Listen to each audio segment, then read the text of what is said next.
Assalamualaikum warahmatullahi wabarakatuh. Perkenalkan, nama saya Andria Putri, NIM A4202000093, kelas C dari Program Studi Pendidikan Biologi Universitas Muhammadiyah Surakarta.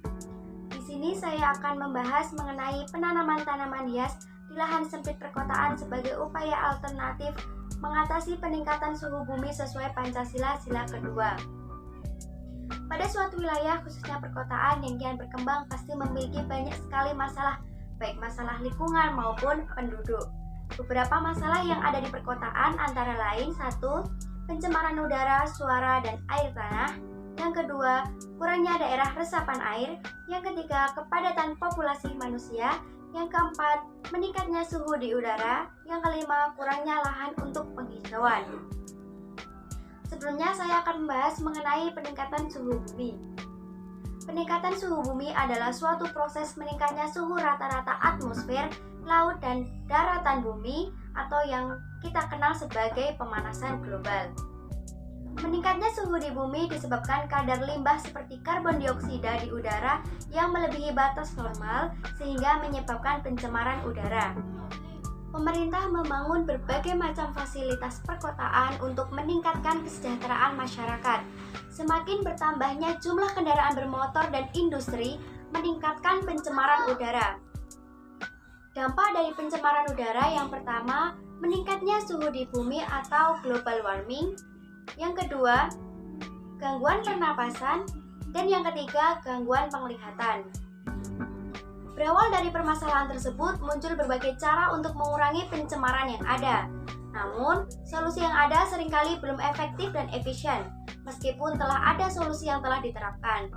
Tetapi, permasalahan tersebut belum juga terselesaikan, bahkan menimbulkan permasalahan baru terhadap lingkungan. Dengan masalah yang belum terselesaikan tersebut, maka diperlukan solusi untuk mengurangi pencemaran udara yang lebih baik. Beberapa upaya untuk mengatasi peningkatan suhu bumi yaitu yang pertama, mengurangi penggunaan bahan bakar fosil. Yang kedua, melakukan penghematan listrik. Yang ketiga, melakukan penanaman pohon kembali atau reboisasi. Yang keempat, pembuatan RTH atau ruang terbuka hijau. Dan yang kelima, sebagai upaya alternatif yang dapat dilakukan dengan penanaman tanaman hias. Perkotaan yang terus berkembang, baik transportasi, industri, serta fasilitas perkotaan, menimbulkan tingginya permintaan terhadap pemanfaatan ruang terbuka hijau. Selain itu, kemajuan di bidang transportasi yang merupakan peningkatan dari kesejahteraan masyarakat kota juga menambah jumlah pencemaran. Salah satu cara yang ampuh untuk mengatasi peningkatan suhu bumi dan pencemaran udara adalah dengan melakukan penanaman. Akan tetapi, lahan yang sudah dijadikan perkotaan tentu tidak bisa dirubah kembali menjadi hutan. Tetapi bukan tidak mungkin apabila lahan tersebut bisa menghasilkan oksigen. Caranya adalah dengan menaruh tanaman di dalam rumah. Hal ini kelihatannya sepele, bahkan rasanya tidak ada dampak yang terlihat. Akan tetapi, apabila dilakukan dengan serentak, maka perkotaan pun bisa menjadi ladang oksigen. Penanaman tanaman di dalam rumah atau hanya di teras dapat berupa tanaman hias. Salah satu tanaman hias yang dapat dijadikan pilihan yaitu lidah mertua. Lidah mertua adalah marga tanaman hias yang cukup populer sebagai penghias bagian dalam rumah, karena tanaman ini dapat tumbuh dalam kondisi yang sedikit air dan cahaya matahari. Manfaat lain di samping keindahannya yaitu mempunyai kemampuan untuk menyerap gas polutan atau gas yang berbahaya, sehingga mampu mengurangi peningkatan suhu bumi dan membuat udara menjadi lebih baik. Jadi, beberapa tanaman yang dapat dijadikan sebagai pembersih udara yaitu yang pertama, lidah mertua, 2, lili paris, 3, aglonema, dan keempat, sirih gading. Dalam pengelolaan lingkungan hidup terdapat nilai-nilai Pancasila yang dapat diamalkan seperti pada Pancasila Sila kedua.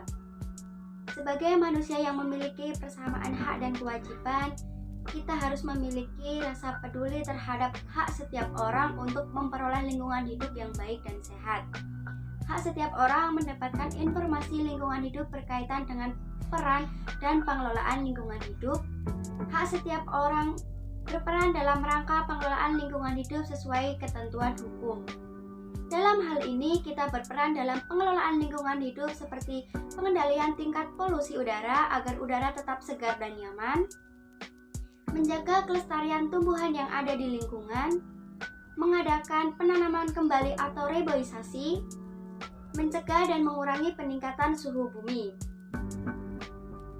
Masih banyak nilai-nilai Pancasila yang dapat diwujudkan dalam pengelolaan lingkungan.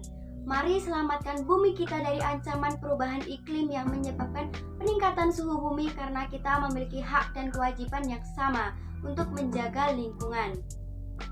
Mari kita ciptakan lingkungan yang baik agar menjadi tempat yang aman dan nyaman bagi kita semua. Sekian sedikit pembahasan yang dapat saya sampaikan. Kurang lebihnya mohon maaf. Wassalamualaikum warahmatullahi wabarakatuh.